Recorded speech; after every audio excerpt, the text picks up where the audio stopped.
get this show going. Your first comic, I'm very excited. Love to see it all around. Please make it loud for Kelsie Ozamiz.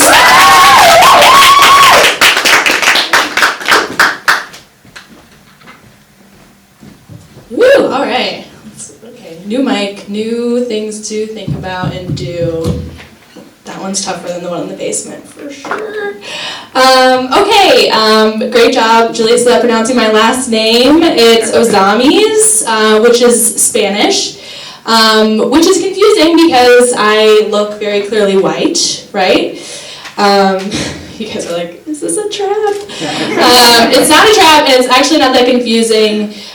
Spanish people are European, but Spanish last names are often are common on Latinos, which is why people's buttholes tighten up when they hear my last name is Spanish. So good job, buttholes, you're doing your job. It is a little bit funky. I was really confused by this as a kid. I grew up in the 90s, which, so right around the time where I was really learning about my Spanish heritage, I was also really into Selena. She is the late, great Mexican-American musical artist, was tragically murdered, played by J-Lo in the 1997 biopic. I was super into it. I was watching that movie, and I saw so many similarities between me and Selena, you know? She loves to sing and dance. I love to sing and dance. Her dad yells a lot. My dad also yells a lot. She didn't speak Spanish as a kid. I also didn't speak Spanish as a kid. So I just was really identifying with Selena in ways that I shouldn't have been. Not just like spiritually, but also like racially. I was really confused. I was like, am I Latino? No, I'm not Latino. Okay, got it. But no, I do love Selena still to this day. I did learn about cultural appropriation being a bad thing, so that was good.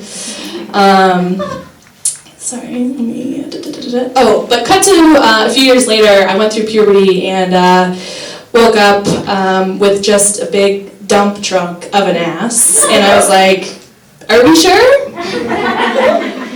Is this normal for white girls to go through puberty this way? Just sort of all in their ass, just all at once? Are we sure? No, but I am white, just to be clear. I do have, medically speaking, what's called a big fat ass.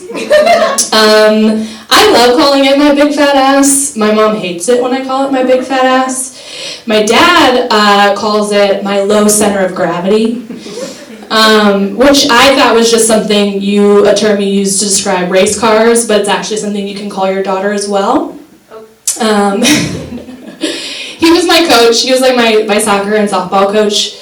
So he would be like, Kelsie, got that low center of gravity, you gotta use it. Just plant your feet, no one will be able to knock you down. That's not true, by the way.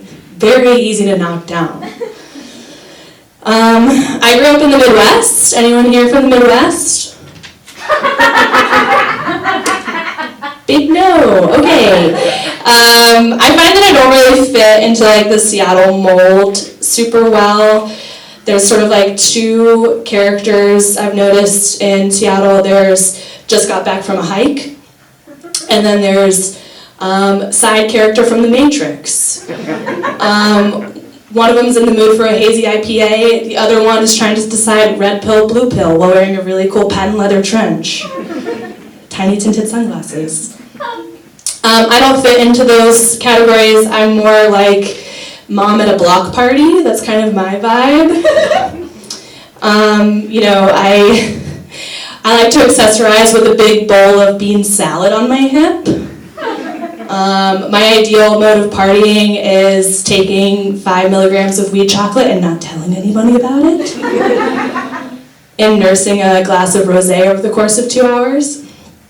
45 minutes in, I'm like, girls, let's get our faces painted! Come on! Mom at a block party. I'm not a real mom, but I am engaged. My fiance is from Germany. He speaks German. He also speaks English, but just in a German accent. And he says things like this. Why are you making so much beans for the block party?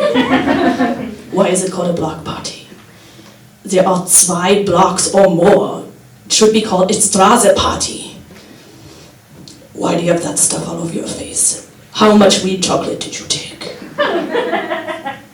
Yeah, and so that's my impression of German dad at a block party, which is incredibly sexy to me.